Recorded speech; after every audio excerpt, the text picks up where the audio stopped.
on parle tout de suite de l'euro-dollar. L'euro-dollar qui remonte très légèrement. On est à 1,0654 ce matin sur la paire euro-dollar, la paire la plus traitée par les investisseurs. Et ce matin, donc, on rebondit de 0,13%. Après, comme vous le voyez, trois séances de baisse consécutives. On était notamment hier à 1,0645.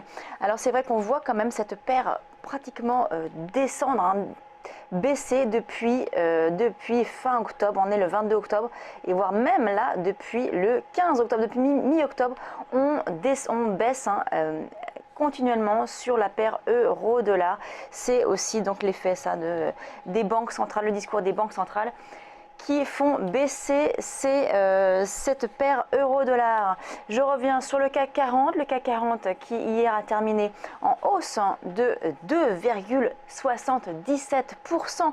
4937 points pour le CAC hier. Très belle séance pour l'indice parisien. Voilà pour les indices, principaux indices. On va regarder maintenant un mot sur les indices américains. On va regarder le S&P 500 qui a terminé en repli hier. Le S&P 500 qui a terminé en repli de 0,13%, 2050 points pour l'indice américain. Bonjour Aziz Zejli. Bonjour Lucie. Alors, on va revenir sur l'euro-dollar. Je disais qu'il avait fortement baissé depuis maintenant plusieurs séances, depuis mi-octobre. On baisse littéralement. On était à 1,15 aujourd'hui et on se retrouve à 1,06, donc une très forte baisse sur la paire euro-dollar. Concrètement, est-ce que ça peut continuer à baisser? Est-ce que c'est des bons niveaux quand même pour se positionner encore à la vente? Alors, est-ce qu'on peut encore se positionner à la vente, Lucie? Peut-être pas tout de suite, parce qu'en termes de timing, effectivement, on aura des stops qui sont loin, des stops de protection, effectivement, vu qu'on a déjà fortement baissé. On a un niveau vers les 1,0890, vous le voyez à l'écran.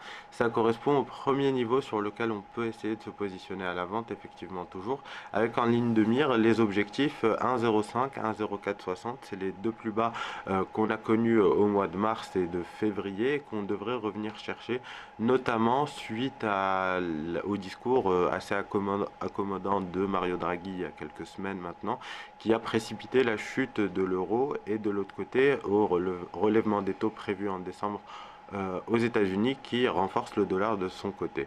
Donc vous voyez bien qu'on a une pression baissière qui est exercée sur l'euro-dollar en ce moment. On peut essayer de se positionner éventuellement sur les 1,08. Comme je le disais, on aura toujours ces deux objectifs, mais globalement la tendance devrait rester baissière.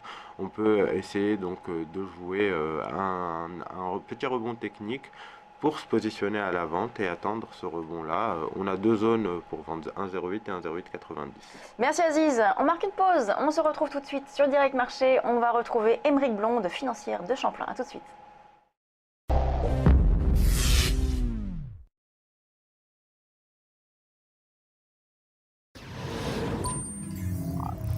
Ah, le futur. Ici, tout est tellement plus rapide. Là, je peux ouvrir un compte bancaire directement à la voix. Lu et approuvé, Nathan Lefebvre. Dans le futur, on anticipe. Pour tout. Tiens, c'est ma banque qui me prévient que j'ai de l'argent qui dort, et moi, je choisis où le placer. Mais bon, on est bien d'accord, hein. Tout ça n'existe pas encore. Ma banque, elle existe déjà. Boursorama Banque, la banque en ligne avec vous. Et en ce moment, 80 € offerts.